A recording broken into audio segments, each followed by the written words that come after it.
আজকে টিফিনে দেওয়ার জন্য খাবার বানাচ্ছি আর এই খাবারটাই কিন্তু আমরা লাঞ্চেও খাবো। তো খুব টেস্টি একটা রাইস, এটা কুন্দরুর রাইস। টিফিনে সাধারণত এমন খাবার দিয়ে থাকি যে খাবারগুলো খুব একটা জলের মতন হয় না, মানে টিফিন থেকে যাতে লিক না করে, একটু গাঢ় হয়। তো চলুন শুরু করা যাক আজকের রান্নাগুলো। তো আমি এখানে কুমড়ো নিয়ে নিয়েছি। কুমড়ো অনেকেই হয়তো জেনে থাকবেন, এটা একটা সবজি, অনেকটা দেখতে মানে পটলের মতন একটু ছোট। আর এখানে আমি দুটো আলু দিয়েছি, তবে আলুটা কিন্তু শুধুমাত্র বাচ্চাদের জন্যই দেওয়া, আপনারা চাইলে স্কিপ করতে পারেন। এখানে আমি এক ডিব্বা চাল ভালো করে ধুয়ে ভাত হতে বসিয়ে দিলাম। আর এখানে কুমড়োটা কিন্তু আগে ভালো করে ধুয়ে নিতে হবে। তারপর প্রত্যেক কটা কুমড়োর দুটো পাট কেটে এরকম ছোট ছোট টুকরো করে 4টে টুকরো করে নেব। যেগুলো একটু বড় মাপের তার কিন্তু 6টা টুকরো করব। এবার একটা মশলা বানিয়ে নিচ্ছি। এখানে একটা মিডিয়াম সাইজের পেঁয়াজ দিয়ে দিয়েছি মিক্সিং জারে। তার মধ্যে 4 কোয়া রসুন, শুকনো জিরা, শুকনো ধনে, আর তার সাথেই এটা কিন্তু শুকনো তেঁতুল। আপনাদের কাছে তেঁতুল না থাকলে তেঁতুল ভিজিয়ে সেই তেঁতুলের রসটা এর মধ্যে দিতে পারেন। আর তার সাথে নুন, নুন না, হলুদ, আর তার সাথে কাশ্মীরি লঙ্কার গুঁড়ো। এটা শুধুমাত্র কাশ্মীরি লঙ্কার গুঁড়োটা দিলে কিন্তু রংটা খুব ভালো আসে। আর এখানে কড়াইতে কিন্তু তেল দিয়ে দিয়েছি। তেল দিয়ে কুমড়োটা প্রথমে দিয়ে দিলাম। কুমড়োটা একটু টক হয়, সেই কারণে আলুটা হতে একটু দেরি হয়। তো আলুটা আমি একটু পরে অ্যাড করব। ঢাকা দিয়ে মিডিয়াম ফ্লেমে কুমড়োটা একটু ফ্রাই করে তারপর কড়াইয়ের চারপাশে এটা একটু সাইড করে নিয়ে ঠিক মাঝখানে আমি এর মধ্যে আলু দিয়ে দেবো। 3 থেকে 4 মিনিট মতন ভেজে নিয়েছি মিডিয়াম ফ্লেমে। এবার মাঝখানে আলুটা দিয়ে দিলাম। কুমড়োটা যখন অনেকটা সফট হয়ে আসবে তখন আলুটা দিয়ে দেবো। আলুটা দিয়ে ঢাকা দিয়ে একটু হতে দেবো। আলুটা দেওয়ার পর আমি গ্যাসের ফ্লেমটা লো করে দিয়েছি। আলুটা মোটামুটি ভাজা, মানে ঢাকা দিয়ে ভাজলে স্টিমেই কিন্তু অনেকটা হয়ে যায়। আর এদিকে ঢাকা দিয়ে দিয়ে আমি ভাজছি, আর এদিকে একটা শসা নিয়ে নিয়েছি, রায়তা বানাবো। যেটা হজম করতে খুব সাহায্য হয় দুপুরবেলা খাবারগুলো।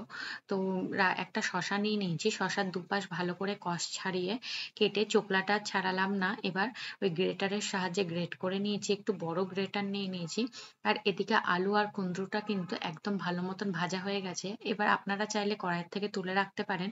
আমি ওই কড়াইতেই একটু সাইড করে সাইডে ওই তেলের মধ্যেই সর্ষে, তার সাথেই চানা ডাল, মানে যেটা ছোলার ডাল বলে, আর তার সাথে বিউলির ডাল আর কারি পাতা, শুকনো লঙ্কা ফোড়ন দিয়ে যে মশলাটা বানিয়েছিলাম সেই মশলাটা দিয়ে দিলাম। সেই মশলার জারের মধ্যে একটু জল দিয়ে সেই জলটাও দিয়ে দিলাম।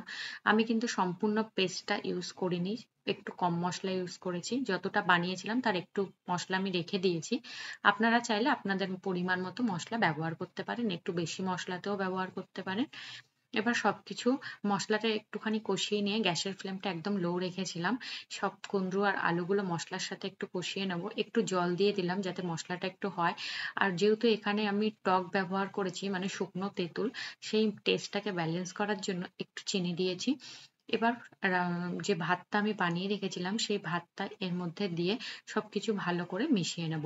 আপনাদের কাছে আগেই বলছি শুকনো তেঁতুল হয়তো না থাকতে পারে, সেক্ষেত্রে আপনারা তেঁতুল জলের মধ্যে ভিজিয়ে সেই জলটা দিতে পারেন। লাস্টে কিন্তু আমি নুনটা দিলাম একবার টেস্ট করে। সবার লাস্টে নুন দিলাম। আর 1 চামচ ঘি দিয়ে রাইসটা কিন্তু একদম রেডি। এইভাবে একবার রাইসটা বানিয়ে খেয়ে দেখবেন।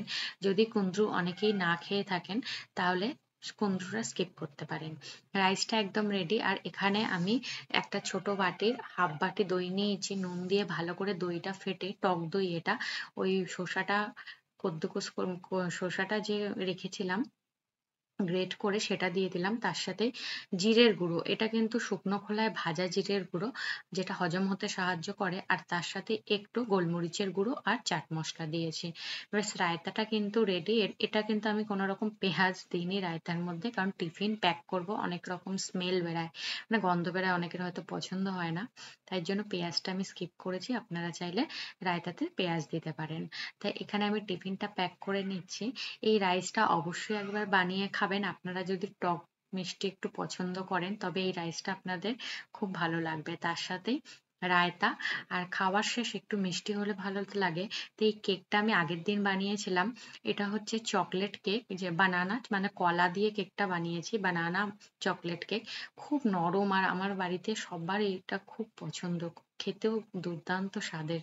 তো এরই দুটো পাতলা পাতলা পিস এই টিফিনের মধ্যে কেটে দিয়ে দিচ্ছি। কেমন লাগলো অবশ্যই জানাবেন। আর এইরকম টিফিন রেসিপি আমি মাঝে মাঝেই শেয়ার করে থাকবো।